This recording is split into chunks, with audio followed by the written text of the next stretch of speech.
Amin. Silakan duduk. Salam sejahtera bagi kita semua. Haleluya. Saya berdoa berharap kita semua dalam keadaan sehat, kuat, baik tubuh, jiwa maupun rohani kita. Saya berterima kasih kepada Bapak Gembala atas kepercayaan pelayanan pada pagi ini, juga Ibu Rohani. Dan kalau Bapak Ibu masih ingat, saya sempat berkhotbah 3 bagian soal melayani. Bagaimana melayani itu harus sofroneo, lalu berpraksis dan dalam semangat menjadi hamba. Duluo. Saya masih ada di pembacaan Roma pasal 12, tapi saya pisahkan dari seri khotbah itu. Karena apa yang akan saya sampaikan hari ini sifatnya lebih umum, tidak hanya untuk pelayanan saja, tapi untuk menjadi bekal kita hidup. Jadi sebenarnya sampai detik ini saya masih terkagum membaca Alkitab, saudara. Sebenarnya ketika Alkitab itu dibaca dengan benar, maka hidup kita itu akan sangat teratur. Akan ada begitu banyak masalah yang tidak perlu terjadi kalau kita membaca Alkitab dengan benar. Sayangnya banyak di antara orang Kristen yang menjadikan Alkitab sebagai bacaan terpaksa. Kok supi gereja pendeta su bilang buka Alkitab baca ya katong baca, tapi tidak pernah digumuli, diselami, padahal luar biasa. Mari kita buka kembali Roma pasal 12. Roma pasal 12 kita akan baca ayat 2. Sangat sering kita baca, berulang kali sudah pernah membaca ayat ini. Khotbah ini saya beri judul Knows. Mari kita baca bersama ayat 2. Dalam nama Tuhan Yesus Kristus. 1, 2, 3. Janganlah kamu menjadi serupa dengan dunia ini, tetapi berubahlah oleh pembaharuan budimu, sehingga kamu dapat membedakan manakah kehendak Allah, apa yang baik, yang berkenan kepada Allah, dan yang sempurna. Kalimat terakhir dalam ayat ini mewakili keseluruhan pergumulan dan kerumitan hidup manusia. Ya, ini mewakili bagaimana manusia jatuh bangun dalam sekian banyak jenis persoalan. Apa itu? Apa yang baik? Sehingga ketika orang tidak sanggup membedakan mana yang baik, maka dia berbuat buruk. Lalu terjadilah persoalan. Apa yang berkenan kepada Allah? Karena dia tidak sanggup membedakan mana yang berkenan kepada Allah, jatuhlah dia ke dalam dosa. Oh, dia sudah tahu apa yang baik. Dia bukan orang kriminal, dia bukan pembuat kejahatan. Dia tahu apa yang baik. Lalu dia tahu apa yang berkenan kepada Allah. Tapi enggak maksimal. Karena apa? Karena enggak ngerti apa yang sempurna. Sehingga tidak ada yang lolos. Di kalimat terakhir ayat ini memberikan manusia, orang percaya bahkan kerumitan hidup, persoalan hidup. Karena enggak ngerti yang baik, enggak paham apa yang berkenan, dan tidak bisa tahu apa yang sempurna. Kalau kita sudah bisa tahu apa yang baik, apa yang berkenan dan yang sempurna, maka hidup kita akan sangat berbahagia, Saudara. Saudara di sini mau hidup yang berbahagia? Haleluya. Haleluya. Coba lihat kiri kanan. Sono omong. Prokes, lihat. Nah, lihat di mata. Kalau kenal bilang lu suka bahagia kok sonde sebenarnya. Kok kenapa itu mata penuh pergumulan? Saya lagi bersuka cita hari ini, saudara. Walaupun saya tidak lagi merayakan, tidak lagi punya keinginan untuk merayakan sesuatu, tapi ya kemarin adalah 10 tahun pernikahan saya dengan istri saya. Enggak usah tanggapi berlebihan, kecuali ada yang mau boleh. Mau apa, ayo. Memberi selamat boleh lah. Tapi di 10 tahun pernikahan kami ini saya Tanya dia kemarin, 10 tahun. Kira-kira lebih banyak bahagianya atau susahnya? Dia ketawa, oh berarti lebih banyak bahagianya. Karena memang manusia mau berbahagia, katakan amin. Lalu bagaimana supaya kita dapat membedakan kehendak Allah?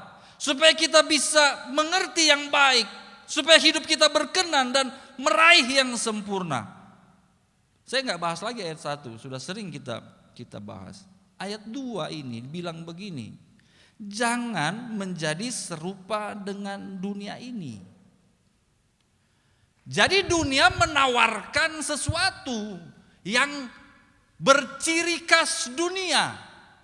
Mungkin pikiran kita langsung, oh iyalah, sonde berdosa ketong sonde ikutin cara dunia. No, bukan itu. Lebih dalam dari sekedar itu. Karena ayatnya terusnya begini. Tetapi berubahlah oleh pembaharuan budimu.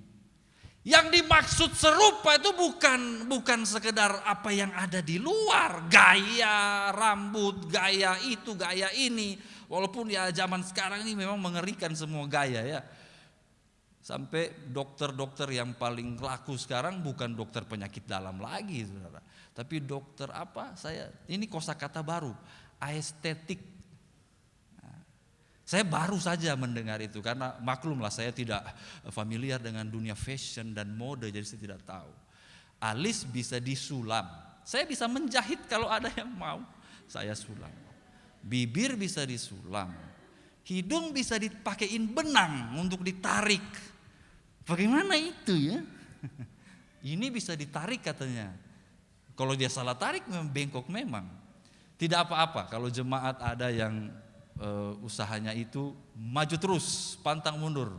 Jangan lupa melayani Tuhan. Bukan masalah di luarnya sebenarnya. Tapi yang mau diajar oleh Paulus kepada jemaat di Roma adalah nous, budi. Pergaulan di Roma ini metropolitan, saudara, zaman itu. Orang Kristen itu terpapar dengan berbagai macam pengaruh yang Roma adalah pusat segala-galanya, pusat pengetahuan, pusat teknologi, pusat militer, pusat pemerintahan, pusat dosa.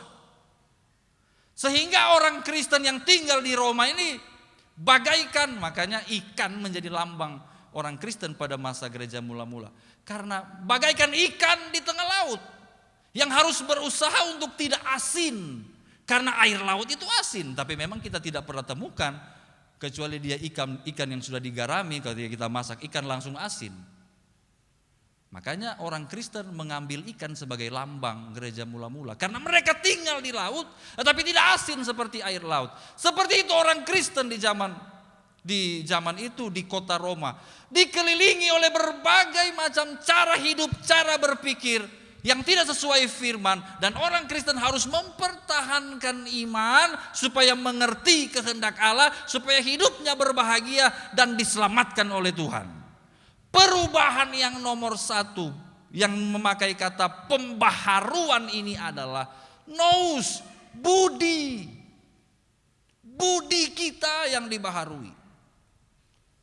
Jadi kalau kita mengalami pergumulan demi pergumulan, mari cek apakah budi kita sudah dibaharui atau belum. Haleluya. Dan khotbah ini adalah untuk mengajak kita, mengajak saya, tidak terkecuali untuk melihat ke dalam. Sudahkah budi ini diperbaharui? Apa sebenarnya nous itu? Nous itu adalah, sederhananya budi itu adalah pemikiran.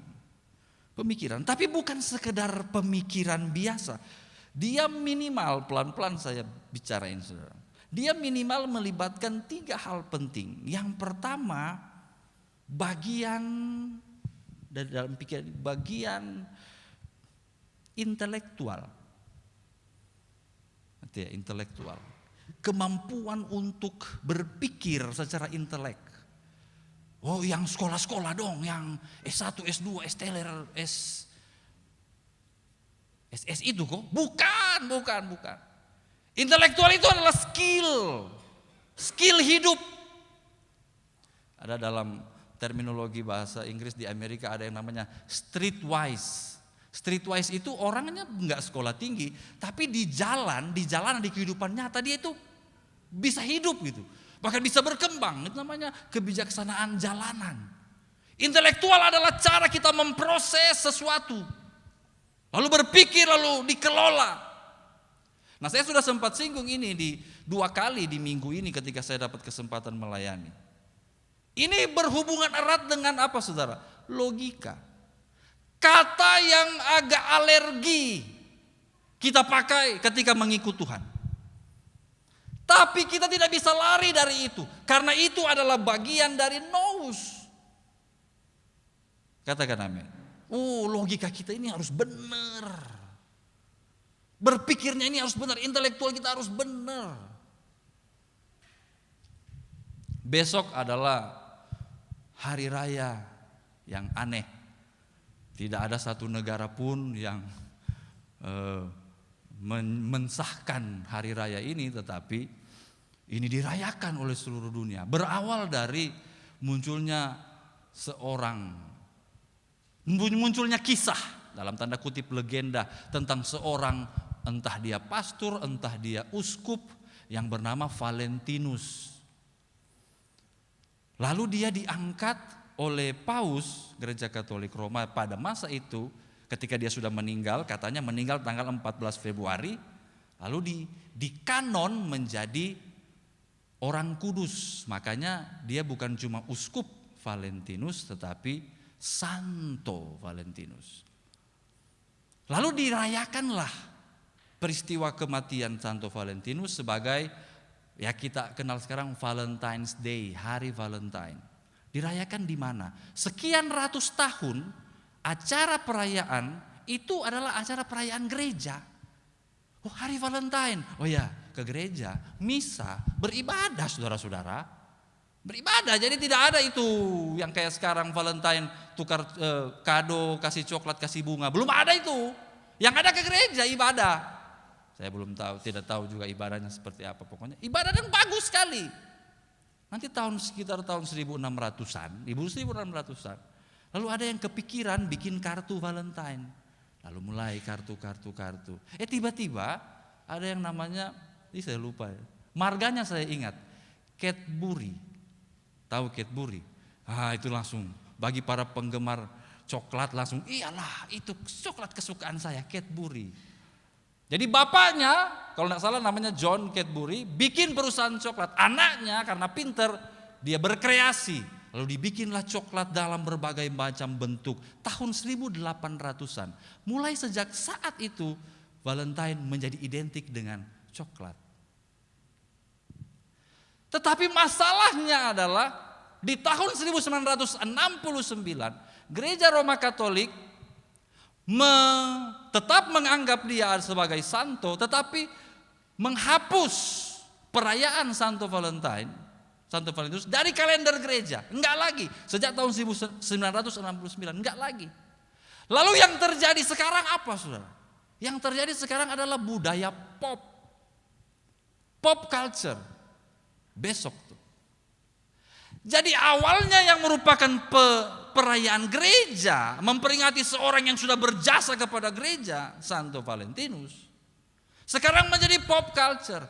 Begitu dia menjadi budaya pop, maka 14 Februari adalah tanggal di mana keperawanan dan keperjakaan biasanya hilang. Tanggal di mana perilaku seks bebas dan perzinahan apapun bentuknya mendapat alasan. Di sini kita melihat perubahan nous, perubahan budi dari yang kudus kepada kehancuran, kepada kemerosotan, kepada kebinasaan, kepada dosa. Karena intelek nggak jalan, logika nggak jalan. Kemarin saya diminta untuk ada live Instagram dengan seorang hamba Tuhan bicara soal ini. Lalu saya bilang, cinta itu harus pakai logika. Ada yang komen, gak bisa, susah pakai logika cinta itu. Bukan cinta yang susah pakai logika. Nafsu yang susah pakai logika. Nafsu nggak bisa pakai logika. Ketika kita menggunakan nafsu sebagai panglima untuk apapun ya, untuk hubungan nona dan nyong, untuk hubungan suami istri, untuk hubungan bos dengan anak buah, untuk hubungan teman-teman satu gereja. Ketika kita pakai nafsu kita, nafsu amarah, nafsu seks, nafsu apa lagi? Nafsu kebencian dan seterusnya. Logika itu ketutup. Salah satu bagian utama dari nous itu ketutup, nggak kepake. Siapa di sini sudah nonton layangan putus? Ibu-ibu muda dong. Anda bayangkan logikanya di mana? Aku mencintai kamu, Kinan. Tapi aku juga mencintai kamu, Lydia. Apa itu? Perasaan. Bukan nafsu yang dibalut dengan kata-kata cinta. Logika nggak jalan. Jangan alergi dengan logika, saudara. Jangan pernah alergi dengan logika. Logika itu akan membuat kita berpikir jernih, sehingga budi kita itu jernih. Katakan amin. Oh, tapi kalau ketong dengan Tuhan, ini yang rohani sah, melampaui logika. Yes, dengan Tuhan melampaui logika. Tapi kan dipakai juga. Di satu sesi di sekolah Alkitab, saya bicara soal apa waktu itu ya. Saya bilang gini, pedoman utama Anda ketika melayani dan dilayani oleh hamba Tuhan adalah Alkitab, bukan khotbah pendeta. Jadi kelas 1 bilang, begitu kok Om? Iya. Lalu ada yang bilang begini, ini ada pendeta ini omong begini, omong begitu. Saya tidak mau ada di pihak untuk merawat mereka seperti anak kecil, nggak mau. Saya bilang, coba kau pakai logika. Sederhana aja, saya belum bilang pakai rohmu. Coba dengar suara Tuhan, sabar dulu. Logika saya dulu. Kira-kira itu pendeta omong begitu betul koson. Yang bertanya pikir. Dengan logika saja kita sudah bisa memfilter begitu banyak hal, saudara. Ada di dulu zaman-zaman saya pernah dengar ada persekutuan doa di Manado. Mungkin saya sudah pernah cerita di sini. Lalu orang kepenuhan bahasa roh, habis bahasa roh ada yang berdiri dan bilang, dia datang di itu nona cantik. Lalu dia bilang, hambaku menikahlah dengan hambaku yang ini. Itu saya udah pernah cerita itu berapa tahun lalu. Ya kan dalam hadirat Tuhan, bos. Udah gak usah pakai suara Tuhan tandingan. Datang lagi suara, yang tadi itu batal hambaku. Karena hambaku yang ini tidak mau dengan kamu hambaku. Nggak usah pakai tandingan bahasa roh juga, pakai logika aja. Tuhan subuh kabiro jodoh kok. Intelektual kita harus main, saudara. Intelektual yang dikuduskan, yang disesuaikan dengan kebenaran firman. Tapi ada banyak sekali dalam Alkitab ini yang tidak masuk akal bagi orang yang tidak percaya. Apa alasan Abraham mau membawa Ishak untuk sembelih di atas gunung? Logika Alkitabiah, dia bilang begini, ketika dia mau, kenapa sampai dia berani? Kitab Ibrani katakan karena dia percaya Tuhan sanggup membangkitkan orang mati. Jadi dia itu bukan iman-iman bodoh-bodoh yang pakai perasaan, karena aku cinta kepada Tuhan, maka aku akan membunuh anakku. Bukan itu penekanannya. Dia pakai logika firman. Dia tahu Tuhan sanggup karena Tuhan omong, Tuhan sanggup untuk membangkitkan dia dari antara orang mati karena ini anak perjanjian. Banyak hal di Alkitab, saudara. Mari saudara kita baharui cara berpikir kita. Haleluya. Jadi besok pemuda remaja, kalau itu nyong so bilang, ini kan pas Valentine nih. Beta kan selama ini cuma pegang tangan kiri, Sam. Kali ini beta mau maju lebih lanjut. Mau pegang tangan kanan kau cium. pakai ini aja, intelektual. Dasar lu buaya darat. Bisa nambah kawan deh. Di buaya air sana. Haleluya. Berapa banyak kali kita ada dalam konflik, tidak bercocokan dengan orang lain. Lalu kita pakai perasaan sebagai panglima kita. Memang bisa, memang bisa. Pakai logika aja. Mau sampai kapan? Sederhana kan? Selesai itu persoalan. Ketemu nous ini memang harus. Makanya Paulus bilang, berubahlah oleh pembaharuan budi. Ada di sini yang masih pakai Windows XP. Nah, ada yang apa itu Windows XP? Itu adalah OS ya istilahnya, OS ya. OS jadul. Sekarang Windows 10. Siapa lagi yang mau pakai XP? Sudah terlalu jauh. Ayo dibaharui dengan yang terupgrade. Katakan amin. Dengan yang terbaru. Ada di sini masih pakai pola intelektual lama, pola pikir lama. Kalau ada, ayo upgrade. Baharui budi kita. Setelah intelektual kita, cara berpikir kita dibaharui, ada bagian yang kedua dari nous, yaitu cara membentuk alasan-alasan. Reasons. Cara untuk menyusun argumen-argumen atau alasan-alasan. Kenapa kau buat begitu? Kenapa kau buat begini? Ini juga harus dibaharui. Haleluya. Beta nih. Kalau masalah begini nih harus begini. Nah, kenapa? Karena beta. Lu belum tahu siapa beta. Beta juga harus kasih tunjuk. Apa yang menjadi alasan dari setiap keputusan? Penting. Bahkan satu perbuatan yang sama sekalipun. Satu perbuatan yang sama. Jika dilatar belakangi oleh alasan yang berbeda. Itu sudah cukup untuk membuat perbedaan yang sangat besar. Padahal perbuatannya sama. Anda pergi ke tempat orang yang kurang beruntung. Dalam tanda kutip. Kita suka pakai istilah-istilah yang dipermanis ya. Lalu kita bawa bantuan apa gitu. Satu karung beras lah, atau sembako satu paket. Lalu ada orang lain juga yang bawa. Perbuatannya sama, bahkan mungkin kepada orang yang sama. Tetapi reasoningnya, alasannya ini akan menjadi faktor pembeda yang besar. Ketika ada yang datang selfie muat di Facebook dengan maksud, lihat nih beta ada berbuat sesuatu. Runtuh semua sikap dan sifat rohani itu. Itu menjadi tidak lebih dari pencitraan yang kosong, yang nol di hadapan Allah. Ya kan saya dengar beberapa program dari beberapa departemen pelayanan akan melakukan ini dan itu. Ayo kita perbaharui budi kita dengan cara tulus. Setiap alasan-alasan kita tulus di hadapan Allah. Haleluya. Mau memperbarui saudara? Dengan ketulusan ini, dengan alasan yang benar ini, maka setiap perbuatan kita akan terjadi mengalir begitu saja.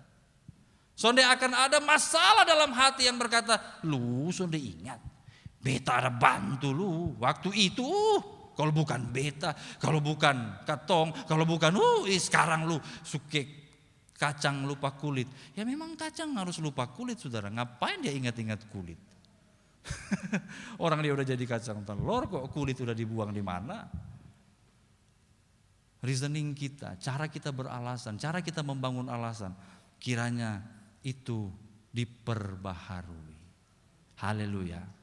Nous kita diperbaharui. Yang ketiga, bagian dari nous adalah kemampuan. Dengar Bapak ini terakhir, jadi ini penting.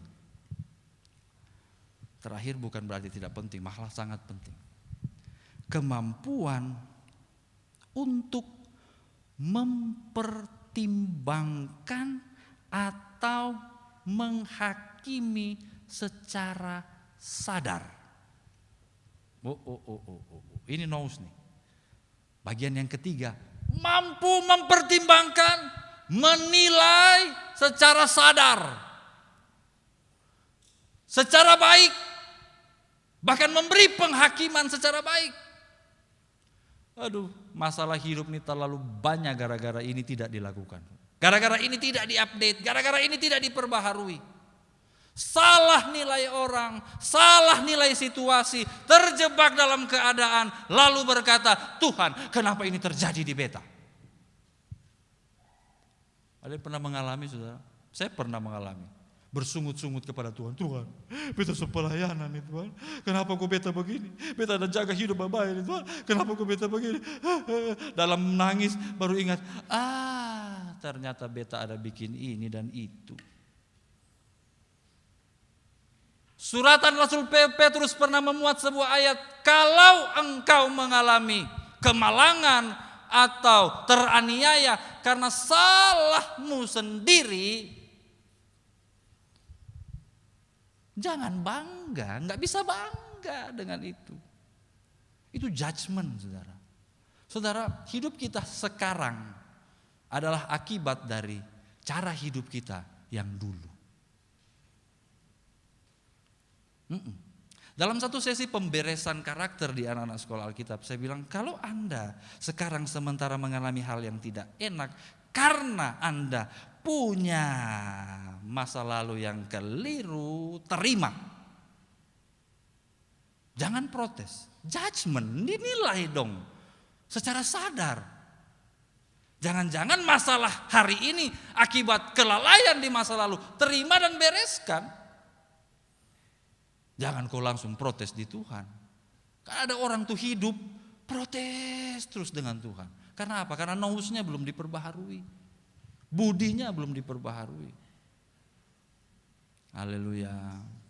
Haleluya. Sama-sama kita berjuang, saudara. Sama-sama kita bergumul. Ada satu ayat yang menarik di 1 Petrus pasal 1. 1 Petrus pasal 1. Petrus bicara dari ayat 1 Salam, ayat 2, ayat 3 dan seterusnya. Dia bicara soal pengharapan, iman dan kasih. Lalu ayat 12 dia bicara soal ada orang-orang yang diutus oleh Allah untuk melayani, memberitakan berita Injil. Lalu ayat 13 bilang begini. Sudah lihat, saudara? 1 Petrus 1 ayat 13. 1, 2, 3.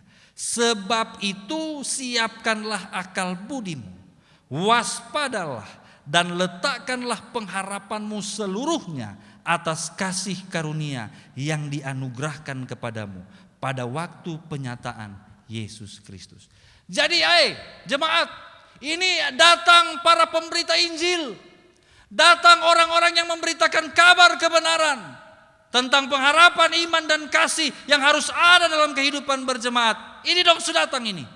Persiapkanlah akal budimu. Ini saudara adalah akal budi adalah tempat bertobat yang paling sejati. Kalau Anda ingin perubahan dalam hidupmu jadi lebih baik, sentuh akal budimu, berubah di situ. Saya tutup dengan sebuah kesaksian. Di tempat saya bertumbuh besar, Kecamatan Langoan, Minahasa. Itu ada gereja yang sampai kalau bikin KKR itu tuh bertanding. Pertama, yang saya tahu waktu saya masih kecil, KKR 5 malam. 5 malam berturut-turut. Terus gereja yang satu tidak mau kalah, GPDI semuanya. 10 malam. Makan tuh 10 malam KKR. Bikin bangsal besar yang hadir ribuan orang. Gereja yang satu tidak mau kalah. 10, beta 15 malam KKR. Dan puncaknya saudara-saudara, kalau saya tidak salah ingat, 20 malam. 20 malam. Hampir 1 bulan KKR. Itu tenda besar. Saya masih SD ke SMP itu kalau hadir di situ, itu perasaan, ini tenda baru pengkhotbah, nama. Ada rewa satu, bepung kakak satu, pengkhotbah. 3 malam ya. Wah. Apa yang terjadi dengan seri KKR itu, saudara? Pertobatan. Wih, luar biasa. Kita tahu kan waktu anak SMP, SD, SMP itu saya idola itu anak nakal, karena di tempat kami pergaulan preman-preman kan. Jadi idola saya itu yang nama ini, yang nama itu, pokoknya orang-orang yang jahat di pasar. Minta maaf ya, karena saya besar berbeda dengan Anda. Jadi saya tidak mengidolakan pendeta, saya mengidolakan preman. Tiba-tiba di KKR preman semua berdiri di depan, bertobat, mau minta dibaptis. Wih, tato segala macam sampai di sini. Wah, bertobat. Ratusan saudara dibaptis sampai capek itu orang baptis.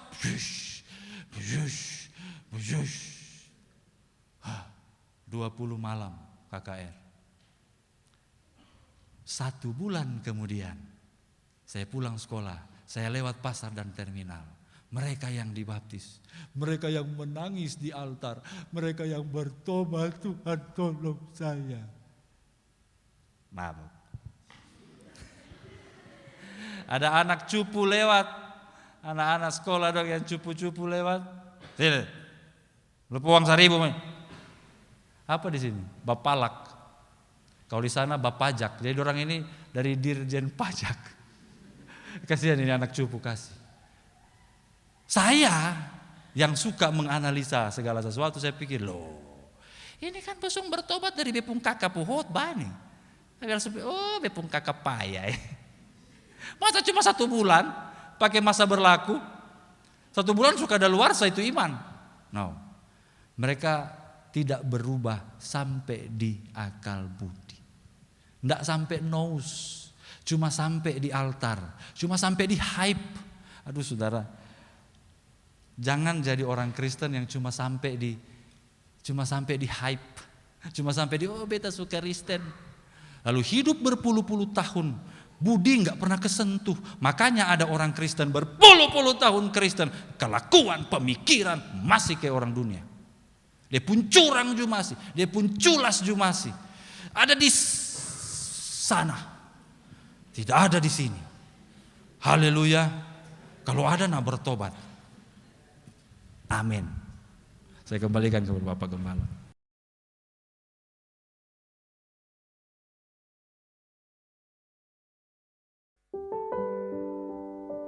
Memujimu lewat suaraku, terasa cukup bagiku.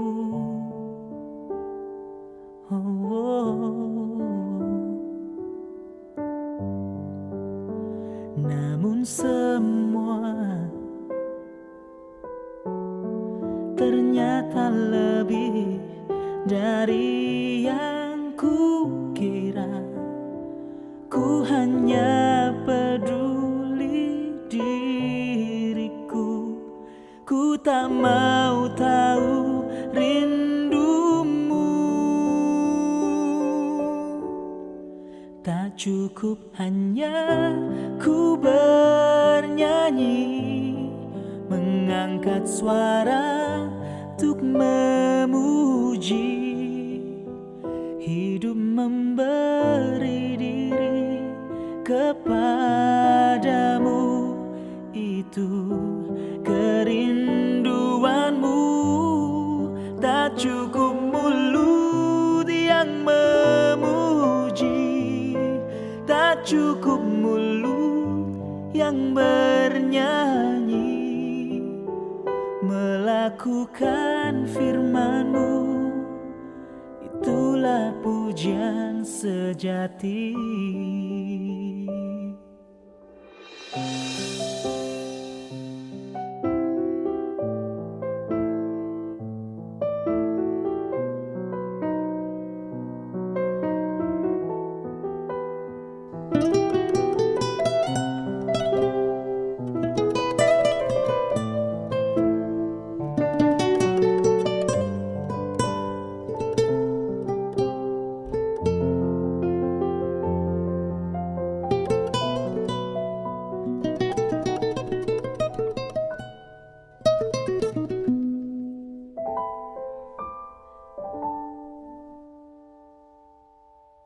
Tak cukup hanya ku bernyanyi, mengangkat suara untuk memuji. Hidup memberi diri kepadamu, itu kerinduanmu. Tak cukup mulut yang memuji, tak cukup mulut yang bernyanyi, melakukan firman-Mu, itulah pujian sejati. Oh, oh, oh. Tak cukup hanya ku bernyanyi, mengangkat suara untuk memuji. Hidup memberi diri kepadamu, itu kerinduanmu. Tak cukup mulut yang memuji, tak cukup mulut yang bernyanyi, melakukan firman-Mu, itulah pujian sejati. Oh, oh, melakukan firman-Mu, itulah pujian sejati.